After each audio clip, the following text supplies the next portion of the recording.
I had a meeting with Edith Bueno, buntag, kaya nakita kami dito sa isang hotel. And I was told na I-appear din 3 days Manila, kaya mag-appear din hin.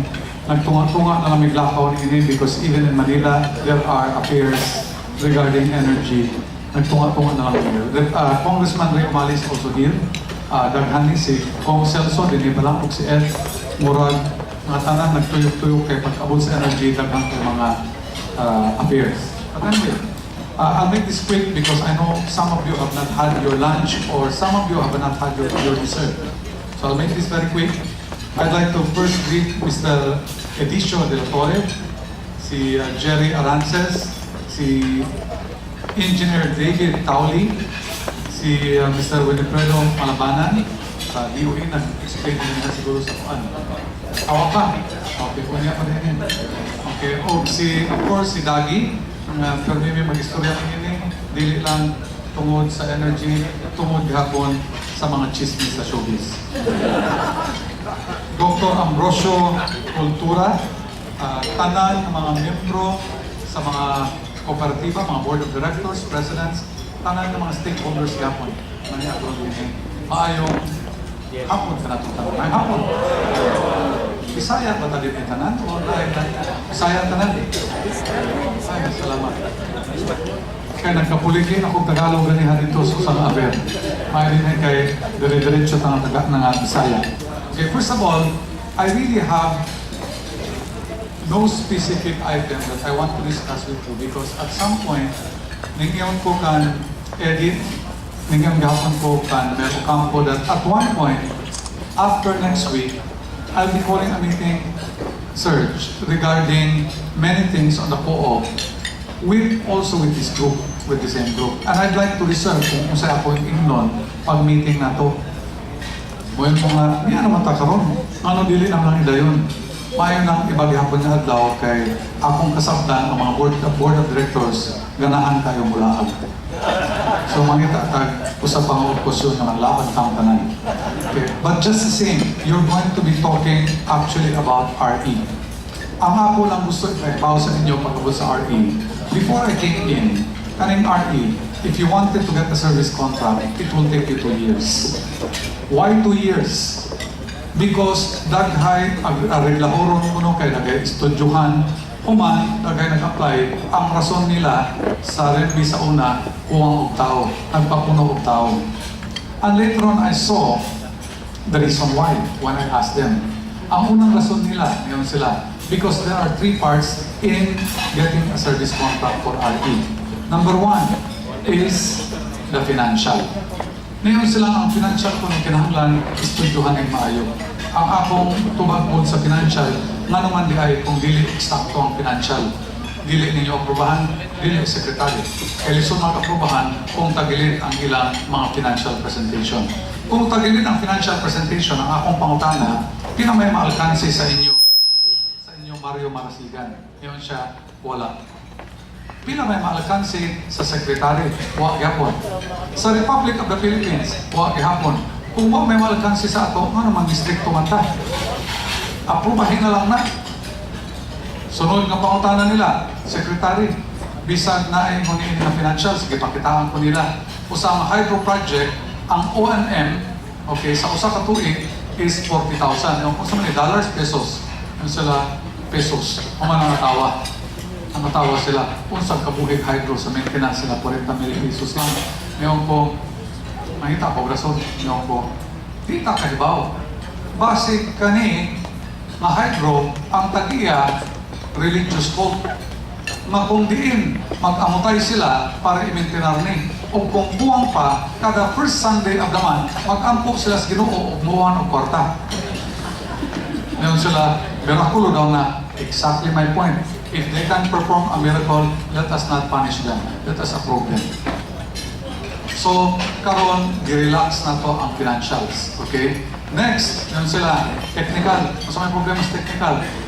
Secretary, kay kung ang turbina na to, gikan of China, murag every 3 years maguba. Nahinag yung sa akong engineer. Ngayon po nga, pila may malkansi na to, wa, gihapon secretary. Mao na lang kung na ay mga tao mga ilang kalipayan, kayo, magpuli o turbina kada tulog ka tuig, ano ako mampukan? Okay, papulihan na sila. O, tumalkan sila to, so we also relaxed it. And then finally, legal. Pag abot sa legal, kami, istriktuhay kita nini. Kay priso ang gawas nini, kung dili na to, ipatuod ang malaod. So, we made it very, very fast because I don't want to hold on to service contract. Especially if the service contractor, the applicant, is uneasy. Kung kooperatiba, paspasan kaayo. That is why our benchmark right now for service contract is 45 days. No more delays, 45 days lang. Kaniadto 2 years. Ang mga congressman o mayor muluol na ako, man mo yung secretary, di among group sa service contractor, na ayari na basi po yung bunoton para maka-overtake. Ako po, yung taong buotan man, sugot lang po, agapon, kaya akong accommodate nga tanan, basta na LGU consent. Because you really need LGU consent. So, mauna ka na ito. Karoon na 45 days na, wala na yung congressman o mayor mong bisita na ako, kaya manggawa sa mantanan. So, akong giminuangan, agin akong paborito ko ninyo, ang inyo di interest, service contract naman. Pero that's okay, because I don't want people to be looking at DoE as something na dugay mong approve because we are not. Okay, we'd like to move very fast. Because projects in energy are long-term. Di ko gusto nga ang pagkadugay, maapil pa diri sa amo, gawas ng tanan. 45 days, weakest link is the secretary. Nga naman, kaya kung may mupirma, mag-apas-apas ako tanan ng mga papel. Kaya wak man ko sa opisina pero may pareho karon. So, I'd like to assure you that the service contracts are going to be there. It's actually going out fast. Iba pa ng feed-in tariff. The feed-in tariff po, because we implemented the feed-in tariff on a different basis. Ang atong feed-in tariff, kaniyan to, maunin buhaton. Ako lang gihapon explain pas-pas lang, no? Ang feed-in ka atong mga sekretarya, maunin sila ang tinuod na mga haligi o mga puder sa DoE, dili ako. Isakay lang ko nilang auto, man konsultiwan, sakay na po balik auto. Maunin sila nilang pagdalit na ko, no?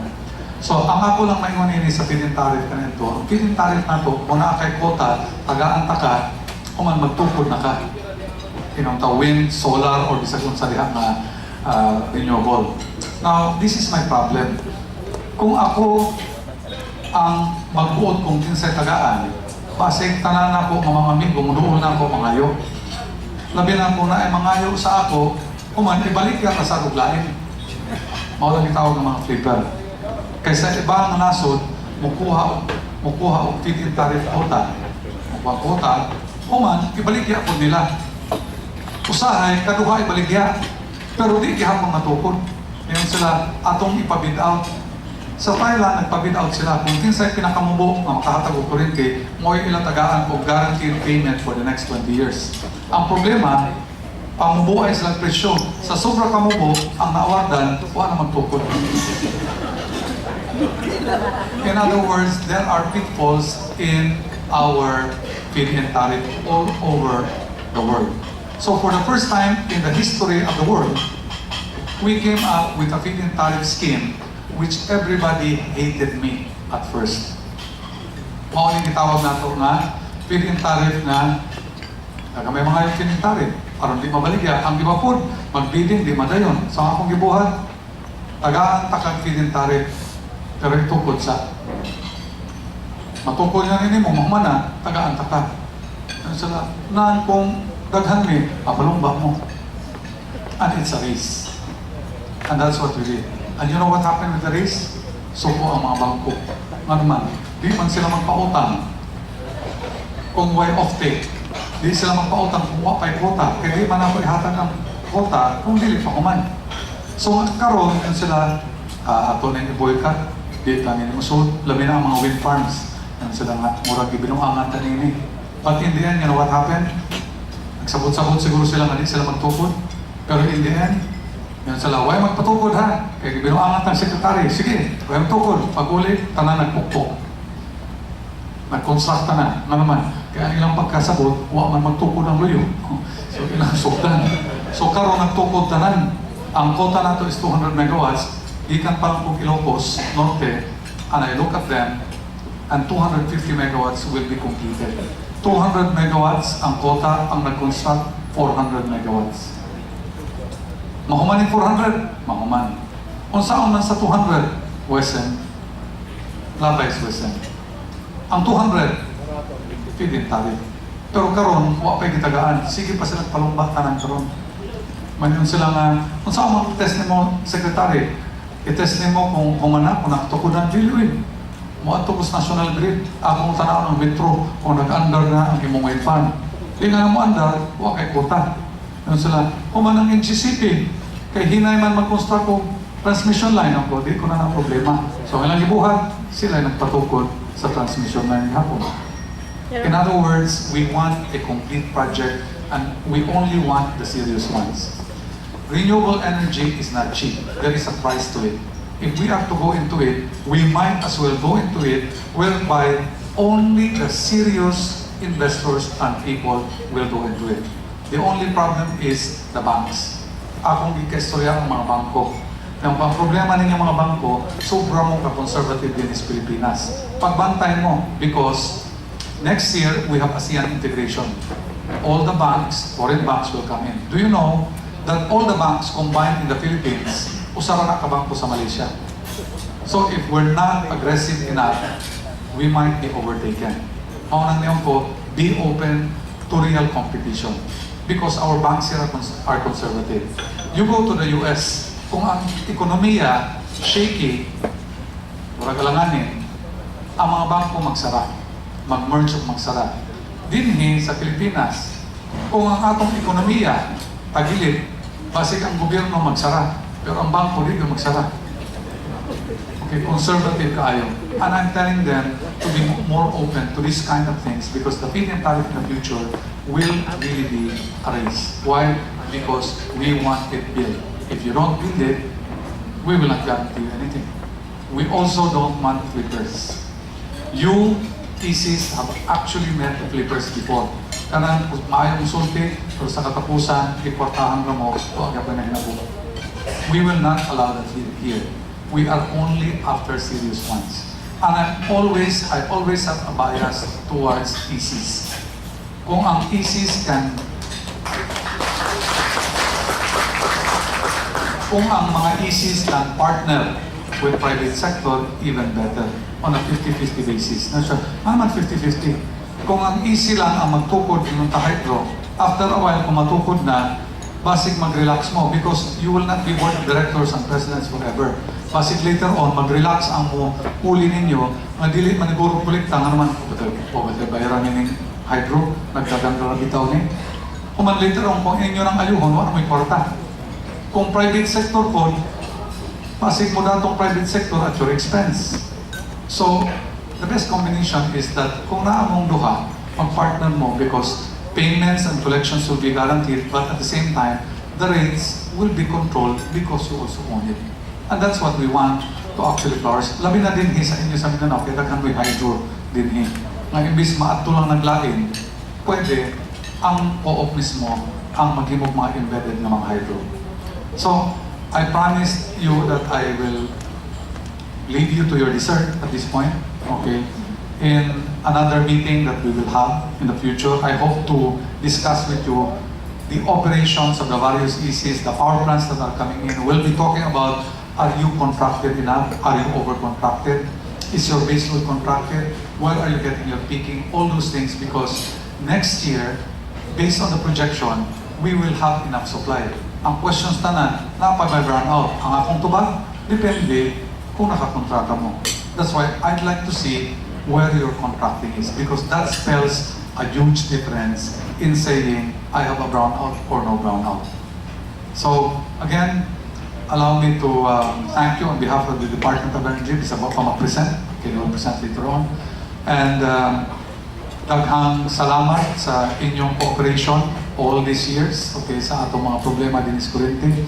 And please bear in mind that we are working very, very hard to address the problem of Mindanao. However, I'm very much hopeful on the supply side here in Mindanao. I have said this before, I'm more worried about Luzon than in Mindanao because based on the project listing that I have, you really will have an oversupply here. In fact, ang akong problema, kung sige kong ingon nga nag-oversupply, di na ako ingon, katapusan na akong ingon. Kaya base ang mga magtukod din base dili na yun, kana oversupply. Wala mo palit. Okay? But I can also see that the Mindanao demand will actually go up. What is the demand of Mindanao? Nag-estimate me. Pero sa labing tinuod, we don't know. Why? Because you never know the natural demand of any grid until you achieve an oversupply. And we never had oversupply at this point. By next year, I am hopeful, or maybe I should say, I am afraid that your demand will be higher than our projection. Then I have another problem. But it's a nice problem to have. Having a higher demand is actually a sign of prosperity in this area. And I can see that your consumption for electricity will actually go beyond Visayas. Okay, way, way beyond Visayas. The development is in Mindanao. And there can be no development if there is no ample supply of power in this region, which we're trying to work on right now. Again, thank you very much. May hapon ka na itong tayo.